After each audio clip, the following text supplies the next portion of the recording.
नमस्कार। करण वर्मा अनप्लग्ड में आप सबका स्वागत है।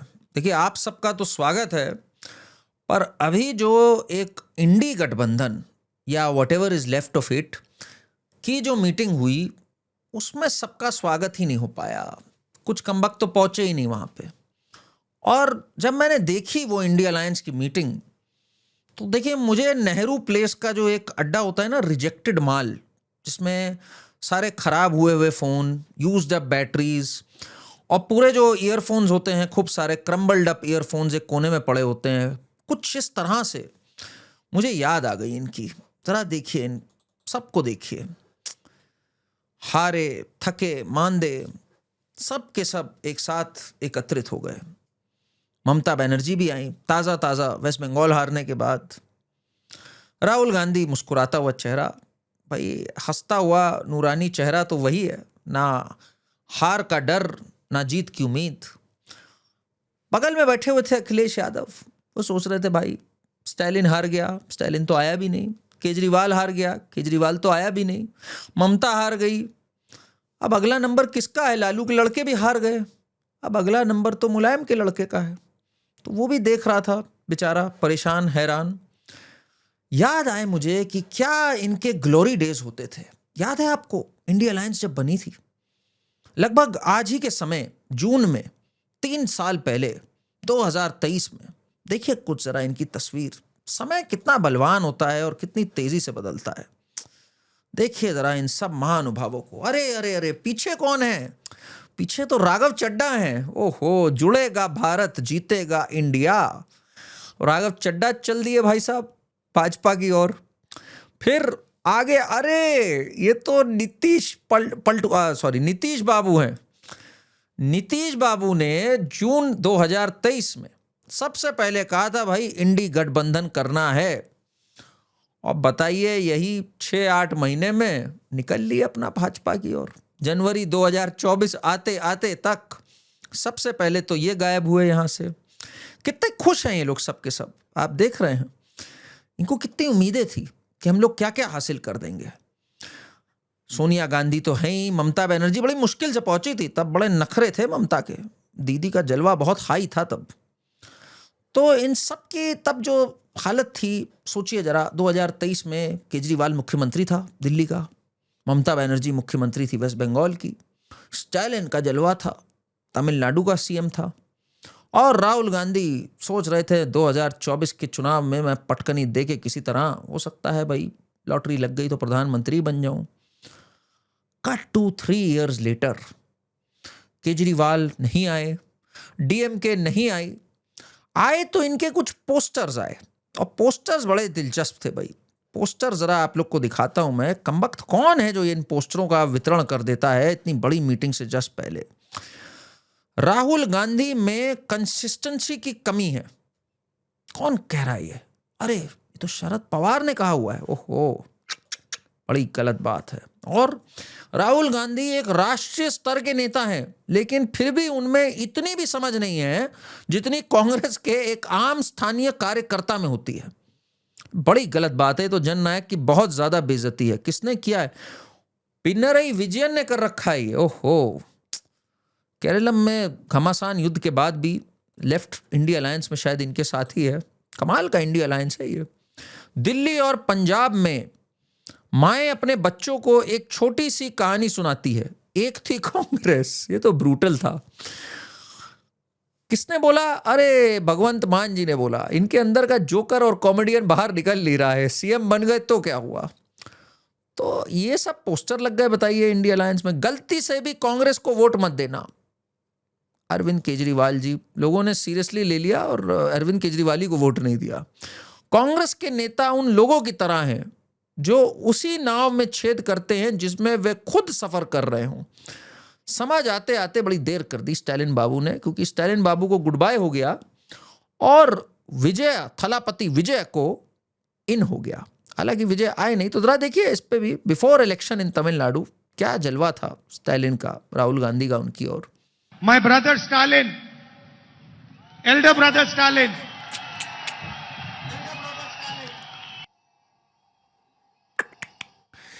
Elder brother Stalin. अब देखिए ब्रदर की परंपरा इनकी भी ना थोड़ी थोड़ी औरंगजेब से इंस्पायर्ड है, और औरंगजेब ने अपने ब्रदर्स का क्या हाल किया था, अभी तो बिरदर हो गए थे बिल्कुल।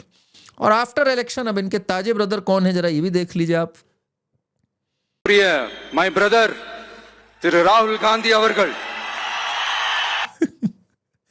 तो राहुल गांधी से सीखना चाहिए कि भाई ऐसा बैलाइज तो आते जाते रहते हैं, तो महीने की तरह होता है, ये तो मौसम की तरह होता है।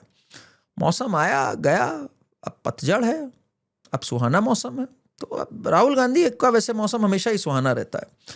फिर तो कुछ और बाइट्स भी बड़ी वायरल होने लग गई, जरा सुनिए राहुल गांधी का क्या कहना है ममता दीदी के बारे में। ममता दीदी पहुंची वहां। बंगाल में बीजेपी को मौका कौन दे रहा है?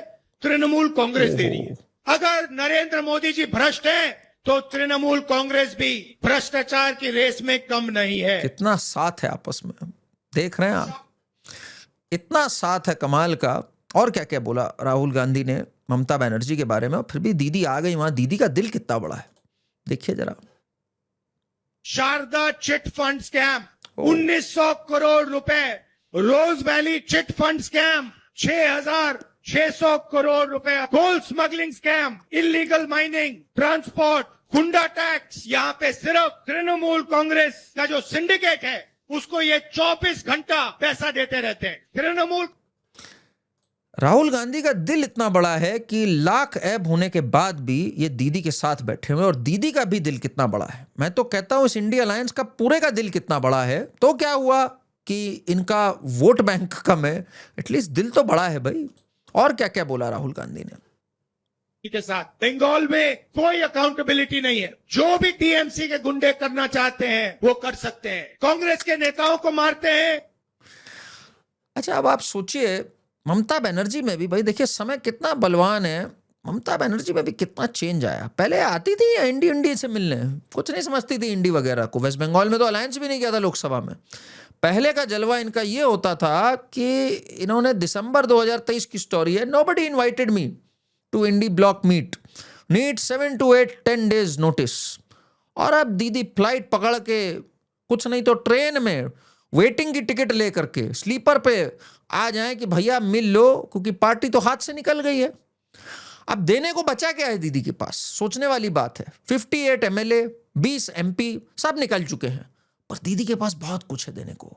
आशीर्वाद, गुड विशेस, ये सब है देने को। और इन सबके पास एक दूसरे को देने को बहुत कुछ है। सांत्वना, एम्पैथी, साथ में बैठ करके रोना। देखिए साथ बैठ के जब लोग रोते हैं तो मन बहुत हल्का होता है।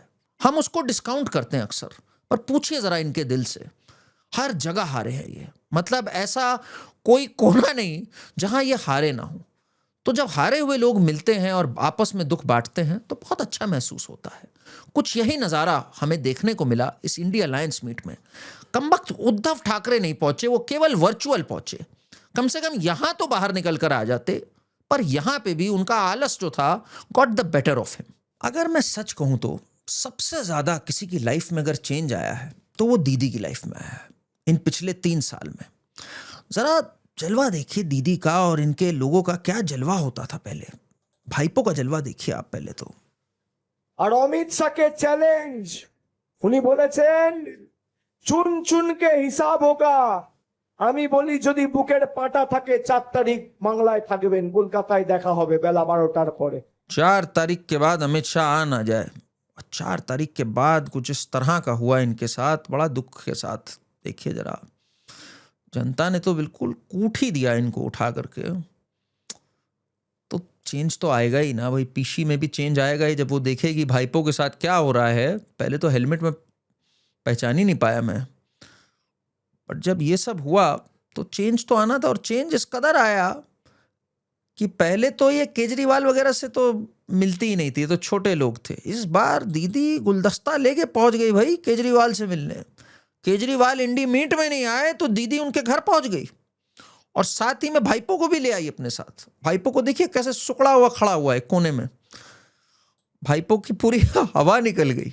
और देखिए दीदी, डेरेक ने अभी तक मुंडन नहीं कराया। देखिए भाईपो को देखिए कैसे गुड बॉय बना घूम रहा है, यूं खड़ा हुआ है।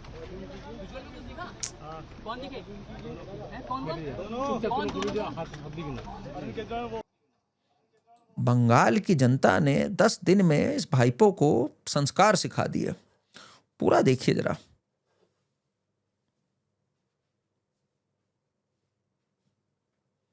ये देखिए, गुड बॉय भाईपो।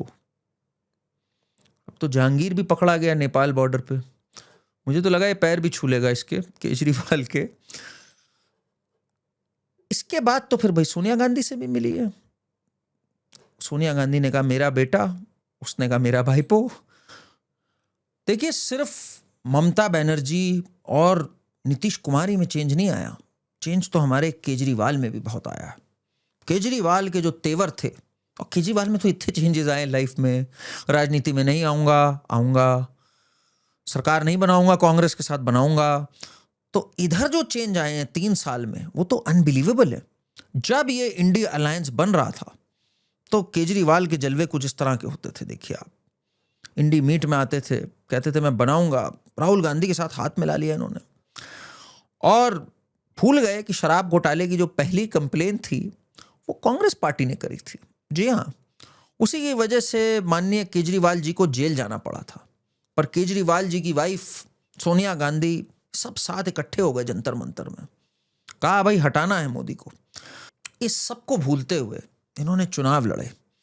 चुनाव में कुल मिलाकर के 7 सीटों में से इनकी 0 सीट आई।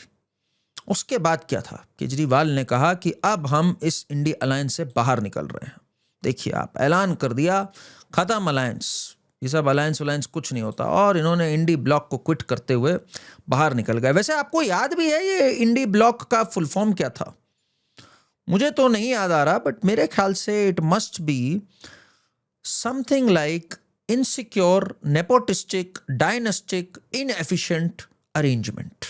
मैं इसको इसी तरह से देखता हूं। इस इंडिया अलायंस को क्विट किया इन्होंने, जबकि पहली बात तो ये था ही नहीं, 75 सीटों पे एक साथ लड़े थे लोकसभा में, बट इन्होंने तो इंडिया अलायंस को क्विट किया। इनको किसने क्विट किया, ये बड़ा इंटरेस्टिंग हो गया आने वाले दिनों में। हर झूठ को बेनकाब किया जाएगा और हर सवाल का जवाब दिया जाएगा, क्योंकि मैं घायल हूं, इसीलिए घातक हूं। ये वानबी घायल घातक धुरंधर राघव चड्डा ने इनको क्विट किया। और फिर केजरीवाल का थोड़ा आपको पता ही है मेंटल बैलेंस कैसा रहता है। इन्होंने कहा मोदी शाह जाने वाले हैं। और मेरी थोड़ी बहुत पॉलिटिकल समझ कहती है कि शायद मोदी जी 2026 पूरा नहीं करेंगे प्रधानमंत्री के तौर पर। मोदी जी और अमित शाह जी जाने वाले हैं, उनका साम्राज्य खत्म होने वाला है। साम्राज्य तो भाई उनका खत्म होता है जो बड़े बड़े शीश महलों में रहते हैं। तो साम्राज्य किसका खत्म हुआ, ये सोचने वाली बात है। बट कुल मिला के इस पूरे 3 साल में इनको काफी आंसू बहाने पड़े। कई विजुअल्स तो मर्मस्पर्शी हैं। ये देखिए, कैसे हम भूल सकते हैं ये मर्मस्पर्शी विजुअल। और तो और जब केजरीवाल को थोड़ी सी राहत मिली, अभी हालांकि केस अभी भी ऑन है, इनको जज से प्रॉब्लम है, तो ये बिलख के रोए और पूरा दिल्ली रोया। ये देखिए,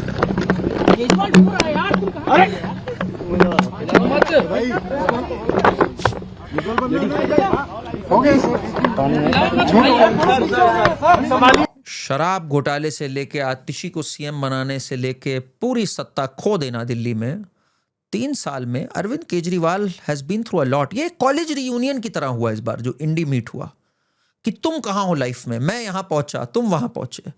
ये सब के सब कहीं नहीं पहुंचे, इन सब की नैया डूबी। और नैया डूबने से याद आया, भाई लालू के लड़के कहां किसी से पीछे रह सकते हैं। भाई बिहार में जो इन्होंने शिकस्त झेली वो कोई मजाक है क्या? इनका दर्द तो बाकी सबसे ज्यादा है।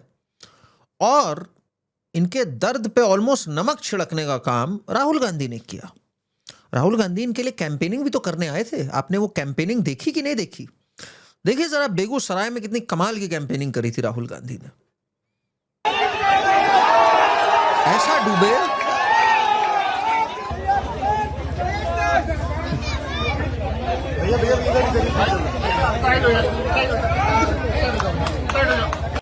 राहुल गांधी जब कूदे इसमें तो अपने साथ ले डूबे वो आरजेडी और कांग्रेस की सारी चांसेस को। कभी बाइक चलाते हुए दिखे वोट चोरी की, पर जब वोट चोरी के लिए एविडेंस देने का समय आया ये विदेश निकल लिए। जब बिहार चुनाव की लिस्ट अनाउंस हुई ये फिर विदेश निकल लिए। और तो और कमबख्त जब रिजल्ट आए तो भी ये विदेश निकल लिए। इसके बाद फिर होना क्या था? इसके बाद तो भाई ब्लेम गेम स्टार्ट हो गई। इन्होंने, कांग्रेसियों ने कहा कि हमारे साथ दगा हुआ है, और आरजेडी वालों ने कहा हम ही मूर्ख हैं जो इनको इतनी सीटें दे बैठे। बगल में बैठे हुए अखिलेश यादव नोट्स बना रहे हैं। इंटरेस्टिंग ये होगा, अखिलेश यादव कितनी सीटें देते हैं उत्तर प्रदेश के अंदर। उसके साथ साथ अगर मैं बात करूं, अखिलेश यादव की न्यू लुक आई है, आपने देखी कि नहीं देखी? थोड़ा थोड़ा राहुल गांधी एलिमेंट दिखा हमें इस न्यू लुक में। देखिए जरा आप, ये देखिए, वही वाइट शर्ट में बिना लाल टोपी जलवे से चलता हुआ। हालांकि राहुल गांधी का कोई कंपैरिजन नहीं है, मेरा हमेशा मानना है there is only one Rahul Gandhi, but market में एक और राहुल गांधी वॉनबी हैं, and that is Akhilesh Yadav. जब दुख दर्द की हम बात कर ही रहे हैं तो शरद पवार जी को हम कैसे भूल सकते हैं भाई? शरद पवार जी के साथ भी कुछ कम बुरा नहीं हुआ है।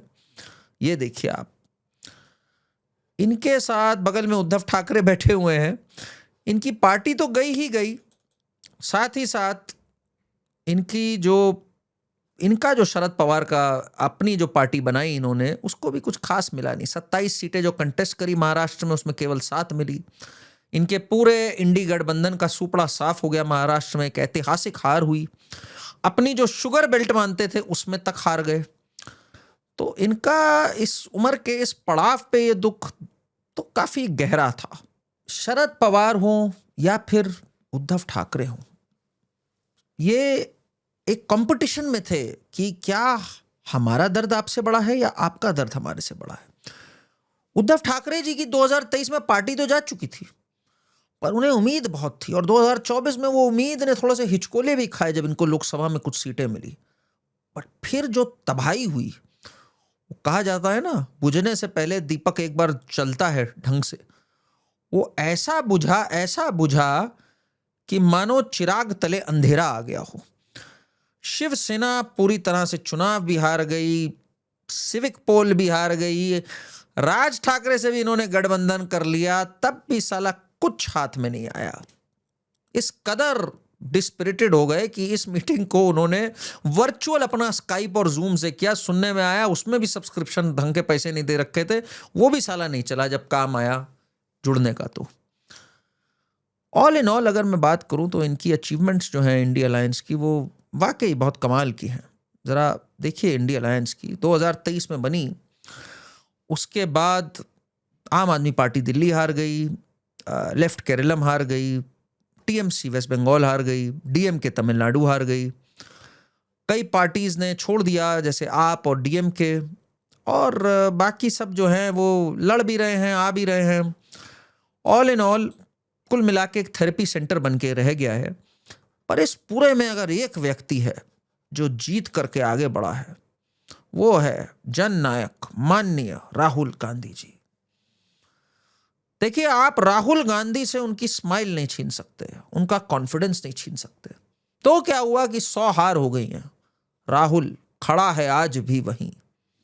ये जो गाना है ये राहुल गांधी के लिए ही बना है, और जो धुरंधर का गाना है, ना तो कारवां की तलाश है ना हम सफर की, वो भी इन्हीं के लिए बना है। तो राहुल गांधी आज भी वहीं खड़े हैं, बाकी सब गिर पड़ गए, पर ये अपना जननायक जी आगे चलते जा रहे हैं। एक और बात सोचिए जरा, पहले तो फिर भी होता था कि कौन है मोदी जी की टक्कर में, ये खड़ा होगा वो खड़ा होगा। अब तो क्लियर है, कोई बचा ही नहीं भाई दावेदार।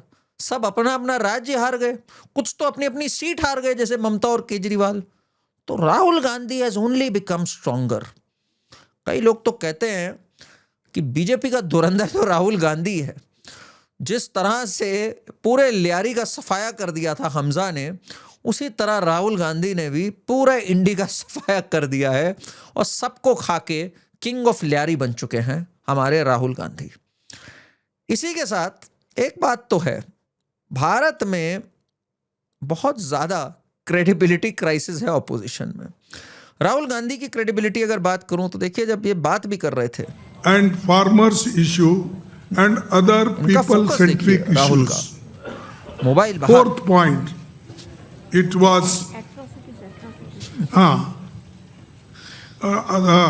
unemployment, price rise. मल्लिकार्जुन खड़गे अभी भी लगे हुए हैं, अनएम्प्लॉयमेंट और ये सब। राहुल गांधी अपना रील्स देख रहे हैं जलवे से। फोकस अगर हो तो राहुल गांधी जैसा हो, वरना ना हो। बेकार ही ये लोग अपने बैनर वैनर लगाए पड़े हैं इनके लिए। कुल मिलाकर के 3 साल के अंदर इंडिया अलायंस का सुपड़ा साफ हो गया और बीजेपी स्ट्रेंथ टू स्ट्रेंथ आगे बढ़ गई। बट एक बड़ा क्वेश्चन है, क्या ऑपोजिशन की जरूरत है इस कंट्री में एक अच्छी? मेरे ख्याल से बिल्कुल है, but not these bunch of लूनीज जो एंटी नेशनल होकर के अपनी सीट तक नहीं जीत सकते हैं और जिनका कोई कनेक्शन नहीं है जनता से। इट्स टाइम कि एक धार्मिक ऑल्टरनेटिव भी होना चाहिए ताकि जनता के पास ऑप्शंस हो। For the time being BJP celebrate कर रही है मोदी जी के 12 साल में वाकई कई अचीवमेंट्स हैं, कई चीज़ें हैं जो अभी और करनी बाकी है, बट नेशनल सिक्योरिटी और वेलफेयर स्कीम्स जो ग्राउंड लेवल पे गई हैं उसमें तो इट्स बीन अ 10 on 10 जहाँ से मैं देखता हूँ। आने वाले दिन और इंटरेस्टिंग होंगे। बीजेपी के लिए चैलेंज जो है वो अब अपने से ही है, क्योंकि 2028 में 29 से जस्ट पहले तक कई स्टेट्स होंगी जहां अगर उन्होंने अच्छे से गवर्न नहीं किया तो वहां एंटी इनकम्बेंसी भी हो सकती है। Rajasthan, Madhya Pradesh, Chhattisgarh, all the states will be up for polls, so that is where it will be interesting for them. But no doubt एक लेसन है कि जब आपको एक सेटबैक लगे आप कैसे बाउंस बैक करना चाहिए, और जब आपको थोड़ी सी सक्सेस मिले, जैसे राहुल गांधी को मिली थी 99 सीट्स के बाद और वो उसके बाद ऐसे बैठने लग गए थे, तो कैसे आप अपना होश खो देते हो हल्की सी सक्सेस पे, और कैसे आप सेटबैक में भी अपना सुध-बुध ना खोकर you can always bounce back. That is the life lesson for all of us. Channel को सब्सक्राइब करिए, वीडियो को लाइक करिए एंड हमें अपने कमेंट्स बताइए। Thank you.